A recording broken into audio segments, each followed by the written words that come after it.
Second part. What am I going to do? Lilia murmured, and then she laughed. Perhaps at the rock bottom of despair, there was nothing left but laughter. It came. Came right after us, didn't it? Vera's words didn't even bother her. It's no use. We've had it. We'll be killed. Yeah, probably. Just give up, okay? Lilia wasn't being snide. That seemed to be the natural answer. This brought about a change in the situation. Vera suddenly stood up and started climbing across the castle wall. She was aided by old-fashioned loopholes for bows and guns. Putting her hands and feet into them, the doctor already had one leg over the edge by the time Lilia turned around. Is she crazy? The huntress muttered, putting her own feet into the loopholes and grabbing hold of the doctor's ankle with her outstretched hand. Just as her fingers stretched for another hold on Vera, she found herself leaning away from the wall, bent at the waist. Behind her, the alien had its longsword raised to strike. A cry rang out. There was the sound of something slashing through the wind, then sinking into the castle wall. Should Lilia have been happy to have dodged that fearsome blade, or scared because she'd now lost her balance? The doctor and the huntress plunged headlong down into a world where the blizzard danced wildly. The impact was surprisingly light, but deep. The pair had landed in the snow.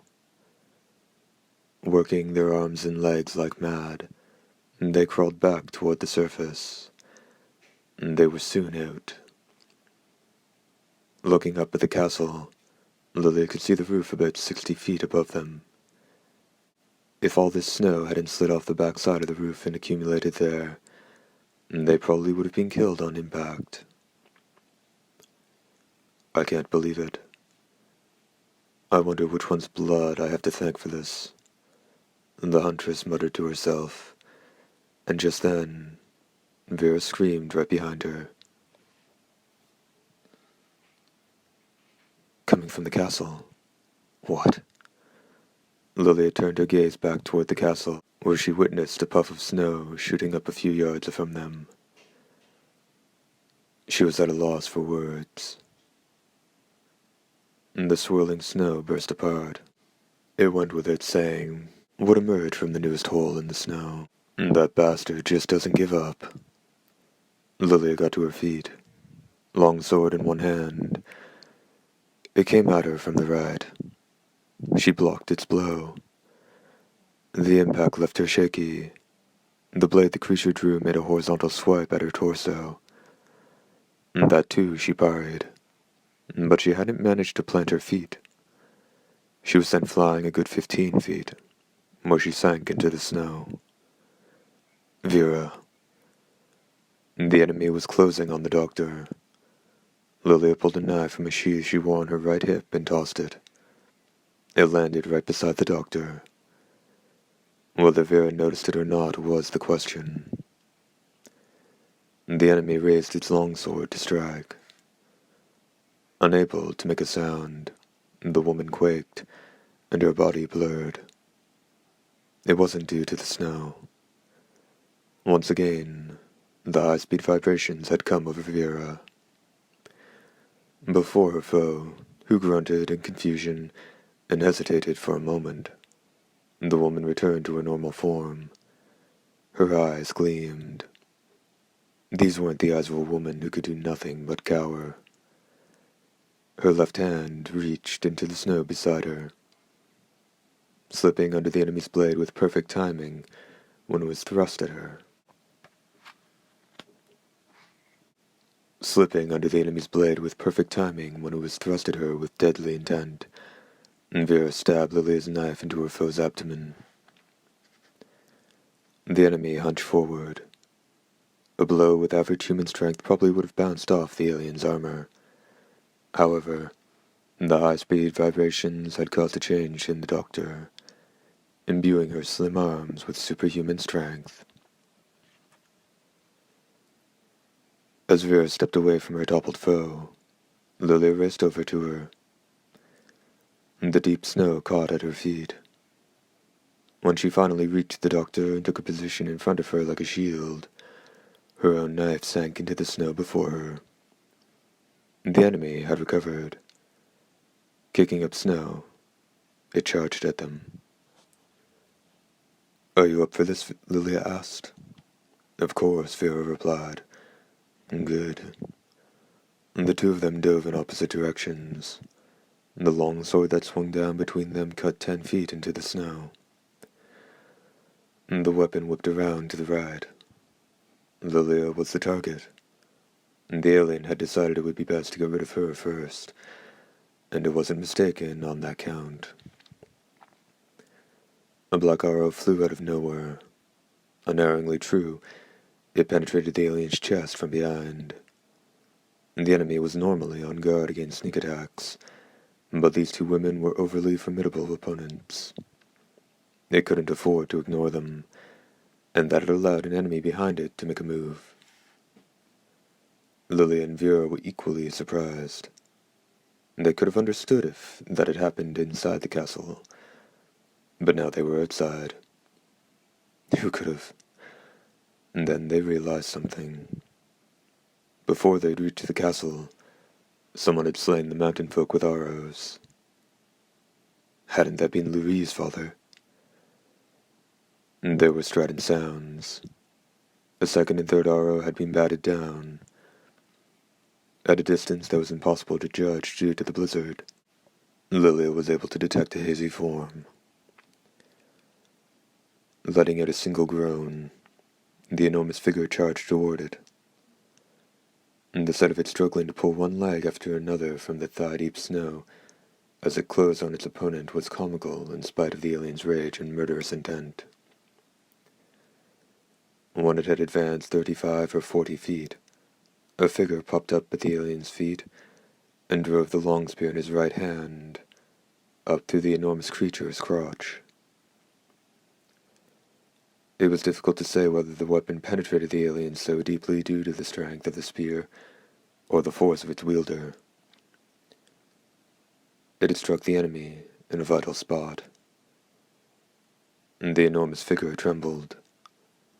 Green blood poured down like a waterfall in the spear wielder. On seeing that, the doctor shouted, "Dust?" It was unclear to the woman where he'd been or what he'd been doing.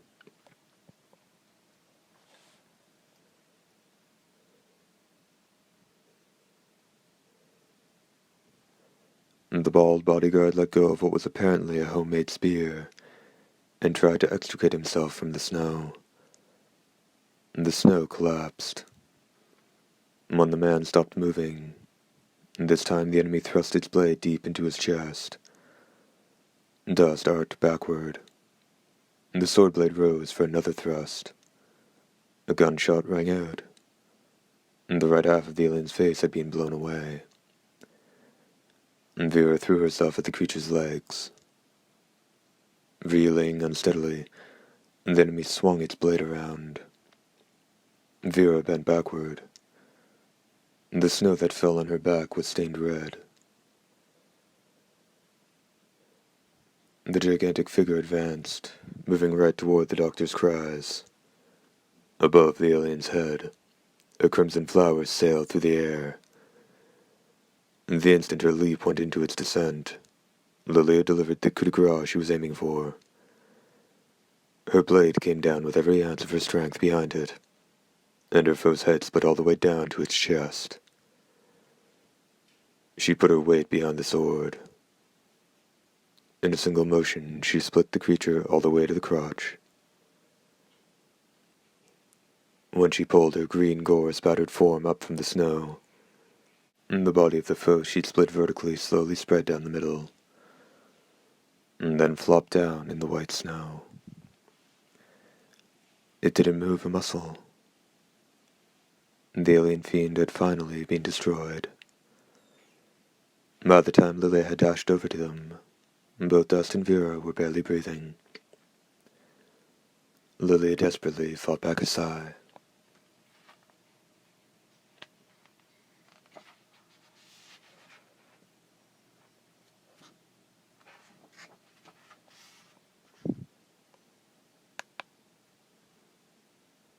To be killed so easily now.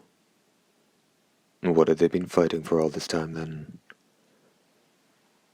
Sorry you had to see me. Not quite at my most civilized, Vera suddenly whispered in a surprisingly steady tone. Don't say that.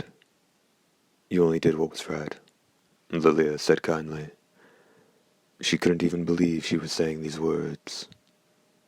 Was it the influence of the young man's blood? Or was it just, how about Dust? In a pained voice, the village guard replied, I'm still kicking, Vera. And thanks. For covering me like that, I mean. The least I could do. By way of apology. 3 years ago, I let your daughter die. Don't talk, Lily told the woman as her eyes were drawn to the shadowy figure approaching from up ahead. It's okay. Let me say this. 3 years ago, grade school children from the village climbed the mountain, and I went along as a doctor.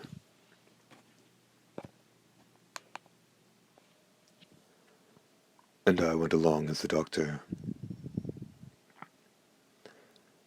then a mountain tiger had attacked them. Although the teacher and bodyguards had fought the beast, a 7-year-old girl had lost her life. The girl was killed right beside me, and I couldn't budge an inch. I was so scared. She was Dust's daughter. Lily looked down. It's okay now. You protected me, Dust said gently, as if those words were all he had to offer the dead. Vera shook her head from side to side. Tears fell from her eyes. Lilia, the coward you saw, that was the real me. But I really didn't want to die. I still don't. You were the brave little doctor right up to the end, Lilia said, taking Vera's hand and giving it a shake. She could feel no throb of life in the cold hand. I want to live, Vera said flatly. To live longer, and I want to treat children in the village when they're sick. I'm the doctor. Her voice swiftly grew thin. The strength drained from her body. Vera, Dust murmured. He gazed at Lilia. I wanted to tell you this, but Vera and I... But when that happened to our daughter, we broke up. Lilia didn't say anything. The tragedy of 3 years earlier had dragged on, and here it would finally end. Dust shut his eyes. Taking his right hand, Lilia wrapped it around Vera's hand that she'd been holding. Goodbye, she said. There was nothing else to say. But someone else had something to add. It's still too early for that. Second part, end.